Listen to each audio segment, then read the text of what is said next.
यम यम वापि स्मरण भावम त्यज्यत्यन्ते कलेवरम।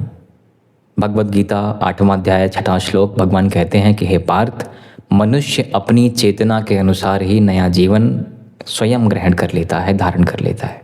यानी मैं और आप अपने ही पूर्व जन्मों के कर्मों के अनुसार हमने ही इस जीवन को चुना है। किसी और का दोष नहीं है हमारे सुखों और दुखों में, हमारे ही कर्म है। इस चीज़ को स्वीकार कर लेना ही हमारी भलाई है। जो मनुष्य अपने प्रारब्ध को नहीं स्वीकार करता वो तकलीफ में रहता है, कष्ट में रहता है। मित्रों, ये प्रारब्ध जो अनंत काल चक्रों से होते हुए गोचर के माध्यम से अगस्त 2026 में यहाँ पहुँचा है, इसको जानने समझने का प्रयत्न करते हैं कि कैसा जाने वाला है ये महीना ग्रहों के गोचर के माध्यम से। देखिए, गोचर तो हमेशा हो रहे हैं, कोई भी ग्रह स्थिर नहीं है, सब कुछ चल रहा है, सब कुछ वाइब्रेट कर रहा है, सब कुछ मूव कर रहा है। एक भाव बदल जाता है तो इम्पैक्ट बदल जाता है, वही हम समझने वाले हैं। शुरुआत करेंगे शुक्र से, मंगल से, बुध से, सूर्य से। इनका गोचर हो रहा है। शुक्र स्टार्टिंग से पूरे महीने नीच के हैं। मंगल 3 तारीख को आएंगे मिथुन में, बुध आ जाएंगे आपके कर्क राशि में 5 अगस्त को ही। फिर सूर्य का गोचर होगा 17 अगस्त को, सिंह राशि में जाएंगे, तब तक ये कर्क में ही है। ठीक है, ये है इन ग्रहों का गोचर। चंद्रमा की बात हम नहीं कर रहे हैं, कारण हर तीसरे दिन चंद्रमा राशि बदलते हैं, इसलिए चंद्रमा के अतिरिक्त जो बड़े ग्रह हैं शुक्र, गुरु, राहु, केतु, शनि, ये 4 ग्रह कोई भाव नहीं बदल रहे हैं। गोचर इनका भी हो रहा है, भाव नहीं बदल रहे हैं। तो हम इन सभी 8 ग्रहों के बारे में समझेंगे, क्या क्या इम्पैक्ट ये क्रिएट करने वाले हैं। तो शुरू करते हैं मित्रों। शुरू करेंगे आपके लग्नेश के साथ ही, आपके फर्स्ट हाउस के लॉर्ड, क्योंकि आप शनि के ढैया में भी चल रहे हैं। ठीक है, आपके फर्स्ट हाउस के जो लॉर्ड हैं वो गुरु महाराज हैं, और ये जा कर के बैठे हैं आपके अष्टम में। इस समय किसी भी ग्रह का, खासकर लग्नेश का भी अष्टम में जाना सबके लिए अच्छा तो नहीं होता, खासकर उनके लिए जो ना तो रिसर्च में हैं, ऑकल्ट में हैं, फिलॉसफी में हैं, मेडिसिन लाइन में हैं, ऑपरेशनल चीज़ों में हैं, सर्जरी में हैं। जो लोग इसमें नहीं हैं, कंसल्टेशंस वाले काम में हैं, जैसे एडवोकेट हैं, जो लोग इसमें नहीं हैं उनके लिए बहुत शुभ तो नहीं होता। क्या होता है, थोड़ी स्वास्थ्य की तकलीफ कर देता है। ठीक है, फर्स्ट हाउस का लॉर्ड अष्टम में गया तो पर्सनैलिटी में सडन चेंजेस कर देता है, स्वास्थ्य में सडन चेंजेस कर देता है। उच्च का होकर अष्टम में बैठा है तो थोड़ा स्वास्थ्य को लेकर हमें ध्यान रखना चाहिए। ये गुरु आपके 4th हाउस का लॉर्ड भी है। अब घर, गाड़ी, पैसा, प्लॉट, फ्लैट, सुख समृद्धि इत्यादि को लेकर के ये गुरु की दृष्टि 12वें घर पे पड़ती हुई दिखती है। जो लोग घर, गाड़ी, पैसा, प्लॉट, फ्लैट, सुख सुविधाओं के ऊपर निवेश करना चाहते हैं, इन्वेस्ट करना चाहते हैं, ये गुरु करवाएगा। पैतृक संपत्ति का लाभ भी दिलाएगा। हाँ, थोड़े से लीगल लिटिगेशन मामलों को लेकर गुजरना पड़ सकता है। ऑब्वियसली सबको तो नहीं, हर व्यक्ति के ऊपर एक ही सेंटेंस नहीं एप्लीकेबल होगा ना, सबकी अपनी यात्रा है। आप अपने अपने जीवन से टैली ज़रूर करिएगा। जो लोग लीगल लिटिगेशन मामलों में हैं, खासकर पैतृक विवाद को लेकर के, पैतृक संपत्ति विवाद को लेकर के, यहाँ पर शुभता दिखाई पड़ती है। ठीक है, 2nd हाउस और 3rd हाउस यानी आपके धन और आपके पुरुषार्थ पराक्रम वाले भाव का स्वामी वो शनि है, इस समय वक्री होकर के बैठा है। देखिए, परिवार वाले भाव का स्वामी वक्री हो गया, वाणी वाले भाव का स्वामी वक्री हो गया, तो ऑब्वियसली वक्री मतलब एक्स्ट्रा एफर्ट। शनि एक पाप ग्रह है, वाणी पर थोड़ा ध्यान देना होगा। ठीक है, कम्युनिकेशन पर थोड़ा ध्यान देना होगा, भोजन पर थोड़ा ध्यान देना होगा। और ये शनि वक्री होकर के बैठा है आपके 4थे घर में। 4था घर आपके शरीर में, आपके गले से नीचे और पेट से ऊपर का हिस्सा यानी चेस्ट वाला एरिया है। ब्रीदिंग को लेके, इम्यूनिटी को लेके, लंग्स के इश्यूज़ को लेके और हार्ट को लेके भी जिनको तकलीफ रही है वो ट्रिगर होगी, जिनको नहीं रही है थोड़ी सी तकलीफ हो सकती है। ठीक है, पुरुषार्थ पराक्रम वाले भाव का स्वामी वक्री हुआ है तो ऑब्वियसली एक्स्ट्रा एफर्ट डलवाएगा आपसे। आपको प्रिपेयर रहना चाहिए उस एक्स्ट्रा एफर्ट को लेकर के। अगर यहाँ पर आलस दिखाएंगे तो शनि जो न्याय और कर्म का देवता है, जब कर्म ही नहीं हो पाएगा तो रिजल्ट कहाँ से मिलेगा। ठीक है, 3rd हाउस के बाद आपके 4th हाउस का लॉर्ड भी गुरु ही है, अष्टम में गया तो आपके माता के स्वास्थ्य में तकलीफ भी कर सकता है। हमें इस चीज़ का भी ध्यान रखना चाहिए। ऑब्वियसली जो होना है वो तो होके रहता है। एक मनुष्य के रूप में हमारा कर्म है प्रिकॉशंस रखना, और वो हम कर सकते हैं। नियतम कुरु कर्म त्वम कर्म ज्यायो है कर्मण, ये हम कर सकते हैं। बाकी जो विधि का विधान है वो कोई टाल नहीं सकता। चतुर्युग शास्त्राणि दिनम एक पितामह, 4 बिलियन सालों की यात्रा है। इस 50, 60 साल, 70 साल, 100 साल में क्या ही हो जाएगा, राइट। लेकिन एक मौका है मुक्त होने का। आपके 5म वाले भाव का स्वामी मंगल और आपके 12वें भाव का स्वामी मंगल आपके 7म भाव में जाकर के बैठा है। देखिए, ये समय वैवाहिक संबंधों को लेकर बहुत शुभ नहीं है। जो लोग पहले से ही मैरिड हैं उनके लिए बहुत शुभ नहीं है, लेकिन जो लोग प्रेम विवाह करना चाहते हैं उनके लिए ठीक समय है। आपके प्रेम प्रसंग विवाह की तरफ जाते हुए दिखते हैं। आपकी शिक्षा को लेकर कोई समस्या सच नहीं दिखती है। आप बिजनेस मैनेजमेंट करना चाहते हैं, वहाँ भी कोई तकलीफ नहीं दिखती है। आपके संतान को लेके, प्रेम को लेके, शिक्षा को लेके, पुरातत्व को लेकर के भी चीज़ें बहुत बुरी नहीं हैं, चीज़ें ठीक ही समझिएगा। हाँ, थोड़े से संबंधों में जो कटुता है उसको संभालने का प्रयास करिएगा।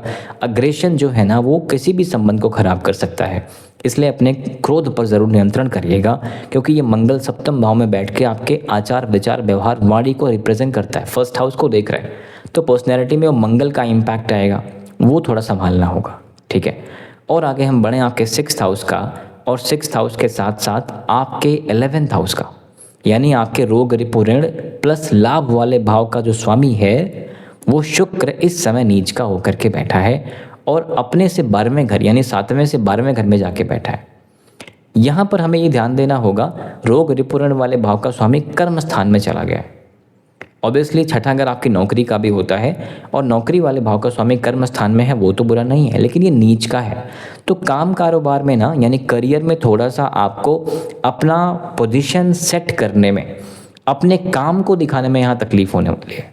या अलग भाषा में कहें, आप मेहनत करेंगे, आपका क्रेडिट कोई और खा सकता है, इसलिए आपको ध्यान देना है कि कौन आपका अपना है, कौन क्या कर रहा है, ठीक है। अपना KRA KPI ठीक रखिएगा अपने कार्य क्षेत्र में, और अपनी चीज़ें जो आपने किया है उसको रिप्रेजेंट करने का प्रयास करिएगा, इसमें कुछ गलत नहीं है, जो आपने किया उसका हक आपको मिलना चाहिए, ठीक है। रोग रिपु ऋण वाले भाव का स्वामी नीच का है, बुरा नहीं है, सिंपल सी बात है। मेरा शत्रु अगर कमज़ोर हो गया तो अच्छा है ना। और आगे हम बढ़ें, आपके अष्टम वाले भाव का स्वामी चंद्रमा ही है। आपके भाग्य वाले भाव का स्वामी जो है वो सूर्य है, और ये सूर्य भाग्य वाले भाव से एक घर पीछे आपके अष्टम में जाकर के बैठा हुआ है। ये बहुत शुभ संयोग तो नहीं है, लेकिन फिर भी सूर्य को अष्टमेश होने का दोष नहीं लगता। यहाँ सूर्य अष्टमेश नहीं हो रहा है, लेकिन फिर भी अष्टम का सूर्य इतनी भी समस्याएं नहीं करने वाला आपके जीवन को लेकर के। हाँ, हमें ये बात यहाँ ध्यान देनी होगी कि आपके पिता के स्वास्थ्य को लेकर के ये सूर्य का अष्टम भाव में जाना बहुत शुभ नहीं है, इस चीज़ का हमें ध्यान देना होगा। आपके 9th हाउस में केतु बैठा है, आपके 1st हाउस को देख रहा है।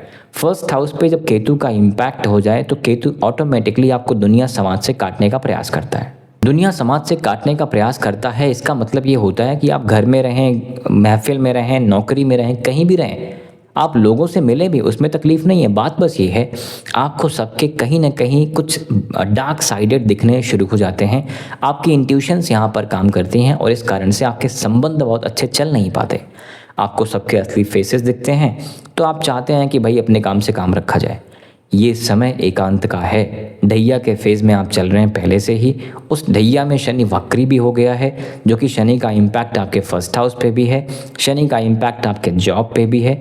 तो ये शनि आपके जॉब में भी, आपके स्वास्थ्य में भी ये थोड़ी तकलीफ़ें तो करता है, इसमें कोई दो राय नहीं है।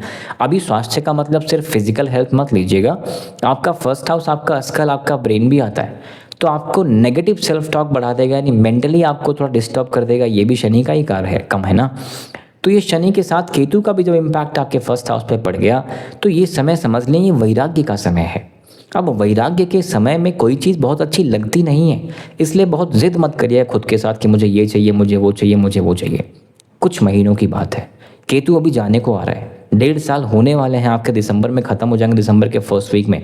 जुलाई चल रहा है, जुलाई ख़त्म हो गया, अगस्त, सितंबर, अक्टूबर और नवंबर, ये 4 महीने ही समझिए। दिसंबर के 1st वीक में केतु मूव कर जाएगा, तो फिर आपके ऊपर ये जो समाज को लेकर, दुनिया को लेकर, देश को लेकर, लोगों को लेकर एक जो नीरसता आ गई है ना, ये बदलेगी।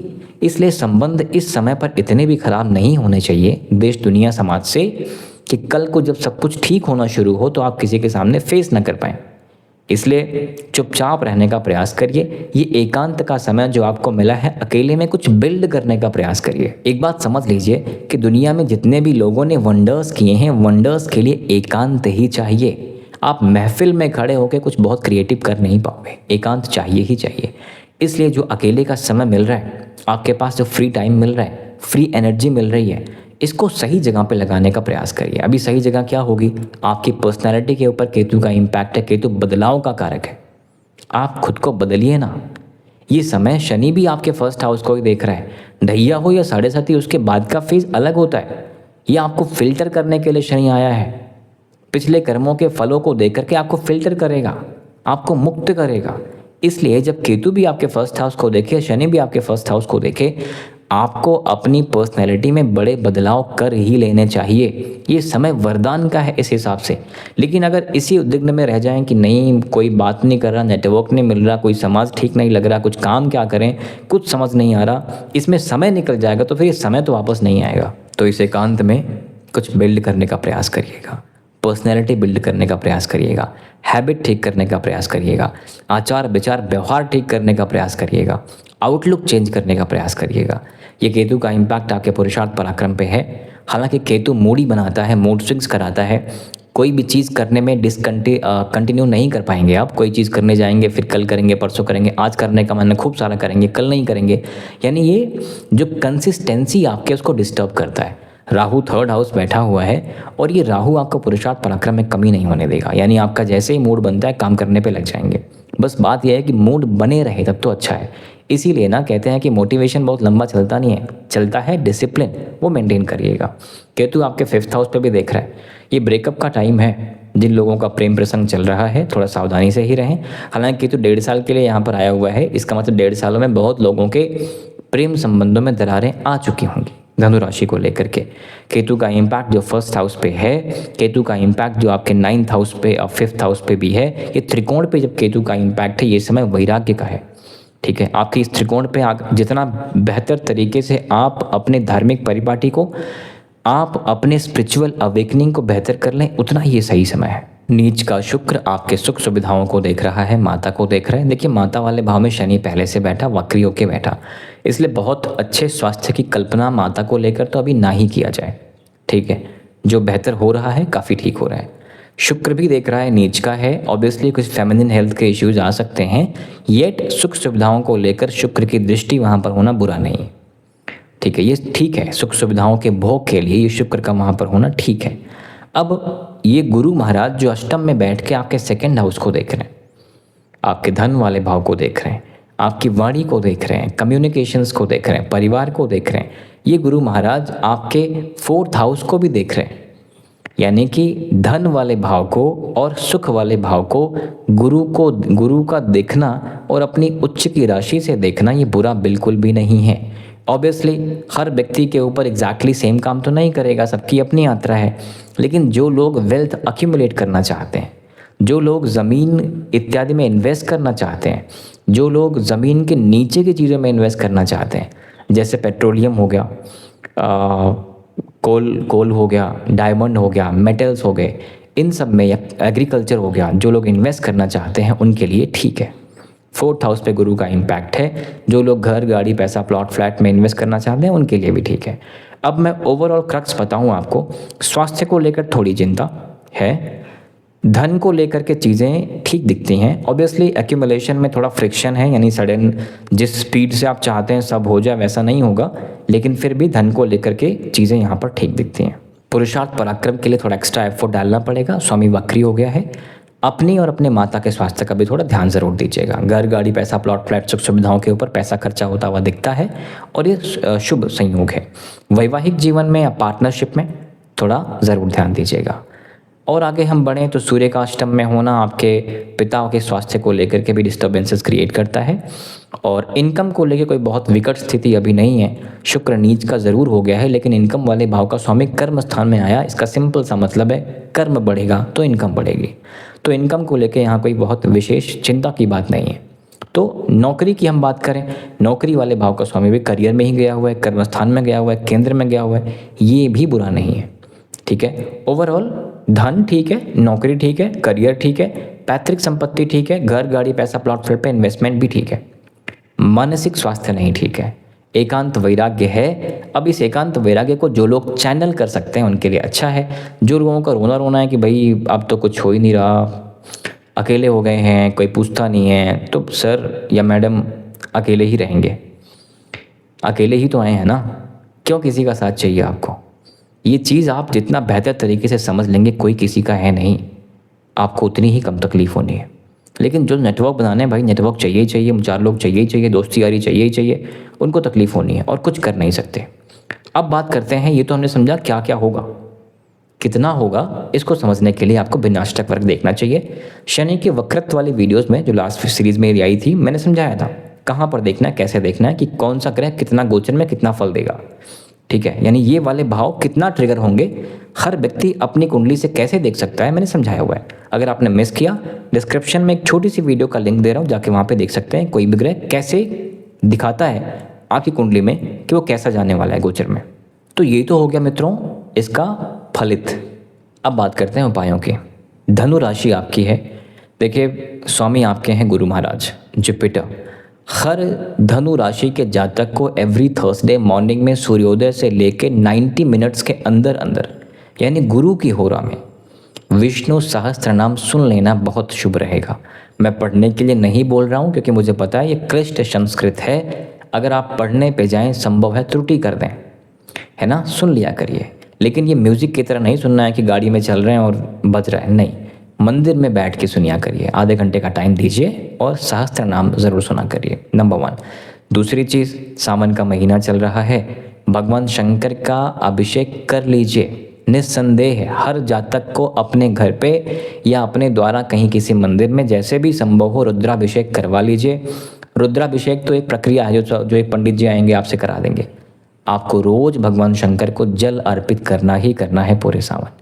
किसी धार्मिक स्थल पे जा सकते हैं तो प्लीज़ जाइएगा, कोई यात्रा थोड़ी दुर्गम यात्रा भी कर सकते हैं तो प्लीज़ करिएगा, ये समय वही है, ठीक है। भगवान हनुमान की आराधना करिएगा। आपके फर्स्ट हाउस पे मंगल का इम्पैक्ट है। अगर आप अपने एनर्जी को ठीक करना चाहते हैं तो फिजिकल फिटनेस पे ज़रूर ध्यान दीजिएगा, अन्यथा बर्थ का एंगर टेम्परामेंट आपको डिस्टर्ब करेगा, ये चीज़ आप संभाल के रहिएगा। All right, so that's it for now मित्रों। आपके सपोर्ट के लिए बहुत बहुत धन्यवाद। Thank you very much. नमस्कार, जय श्री राम।